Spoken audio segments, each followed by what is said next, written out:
Hello. So I had an experience, a conversation a few days ago that really had an impact on me that I would like to chat about with people.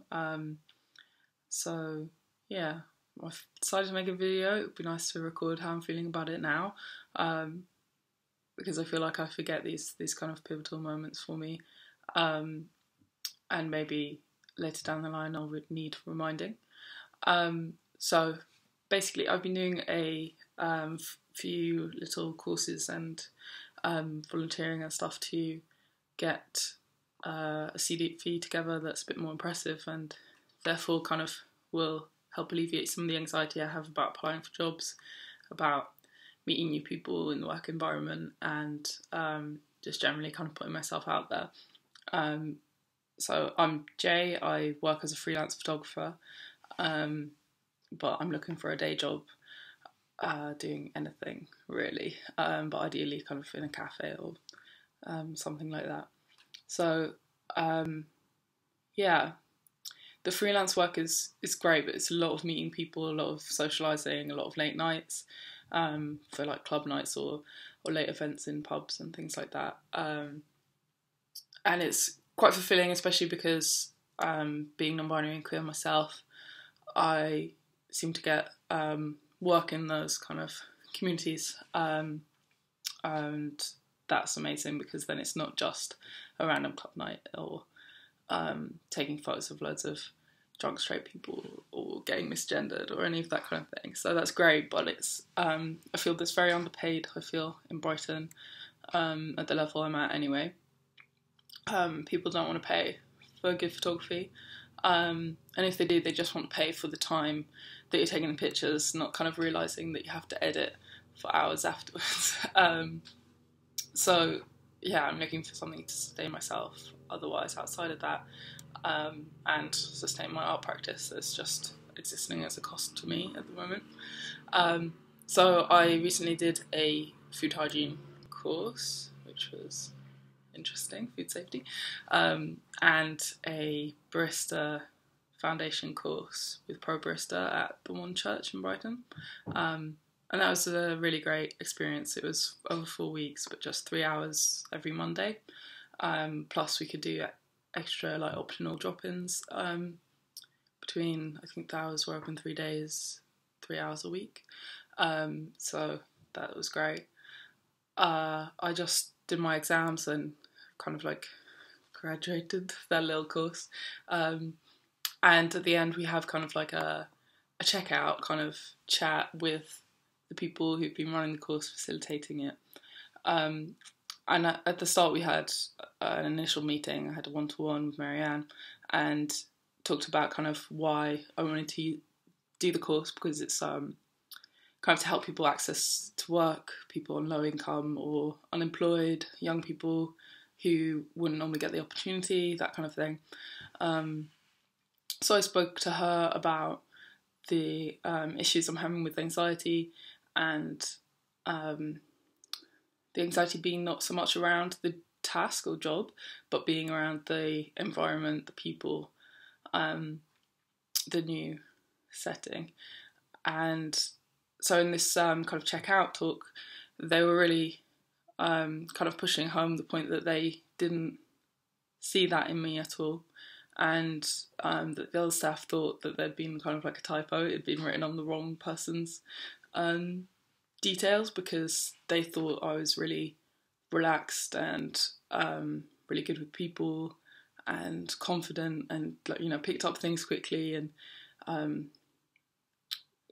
talked to people freely and brought things to the group, which was amazing and really a bit emotional for me, because I often feel like I'm holding myself back so much that nobody sees anything of me, because of my anxiety. And the whole time they're telling me this, my chest is so tight that I was a bit worried I was going to start having a panic attack, and that would have been the most ridiculous point to have a panic attack, of when they're telling me how well I've done to kind of present myself in that way.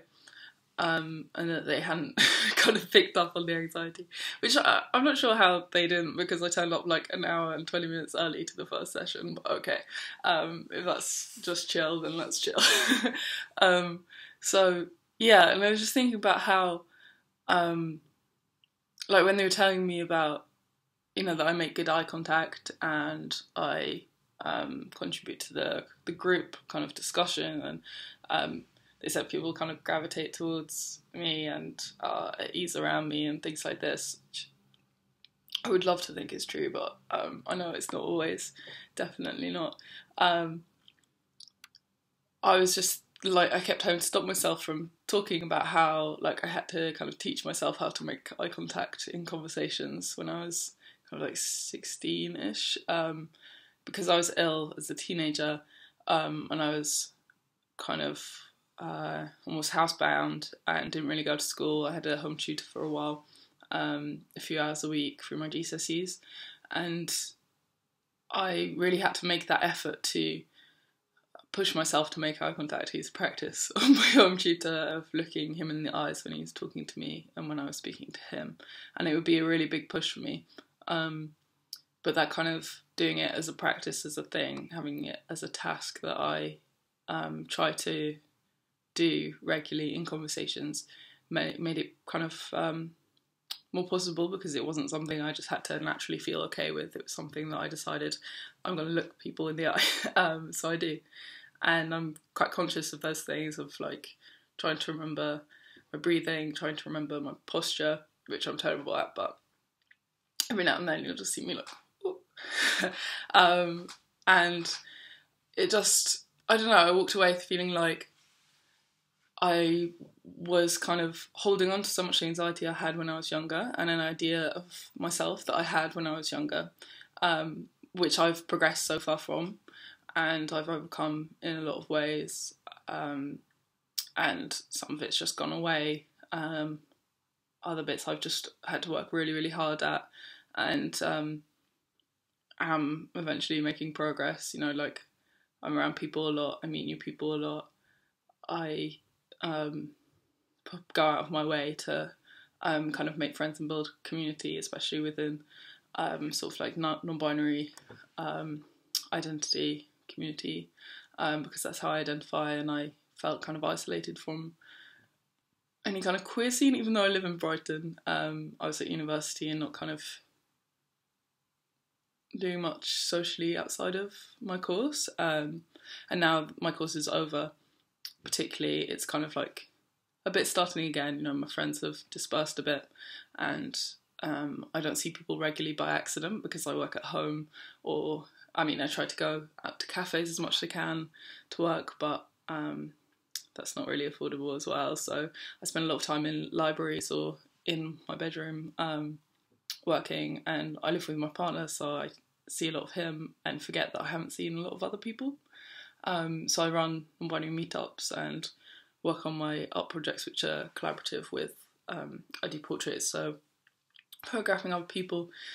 And I think every time I go to one of these, I'm taking, you know, to like meet new people and have that new interaction. Every time I take with me the kind of 15, 16-year-old version of myself, and that perception that I'm going to be unable to communicate, I'm going to be unable to make eye contact or make somebody feel at ease with some conversation, because I'm still carrying that incredibly anxious, almost unable to speak at times, person that I was, which is not who I am now. And yeah, it kind of brought back to me that thing that RuPaul said to Katya in like season 5 or 6 or 7, I can't remember, but that saying that Katya was addicted to anxiety. And I feel like, I don't know, that's a weird phrase to me, but it just kind of resonates a bit, of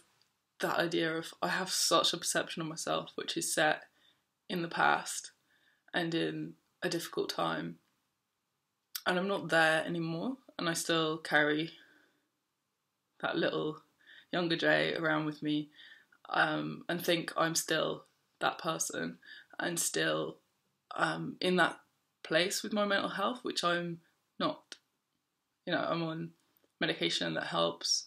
I have good friends who are really supportive, which I didn't have before when I was younger. I didn't have a good social network.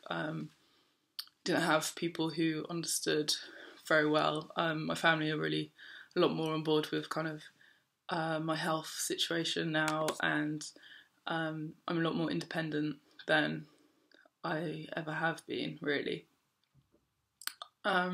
Yeah, so I don't know, I didn't really reach any conclusion with this kind of rambling to myself, but it's a conversation I'd love to open up a little bit if anybody would like to chat, or if that resonates with anybody. This kind of idea of situating yourself in the past and always carrying that with you. I don't know, I feel like it's really hard to shed that idea of myself that I have, and almost the kind of pity that I had for myself, or have for my former self, that I was so anxious and I was so restricted and I was so, I was struggling so much. It's like I can't quite distance myself from that, or leave that behind.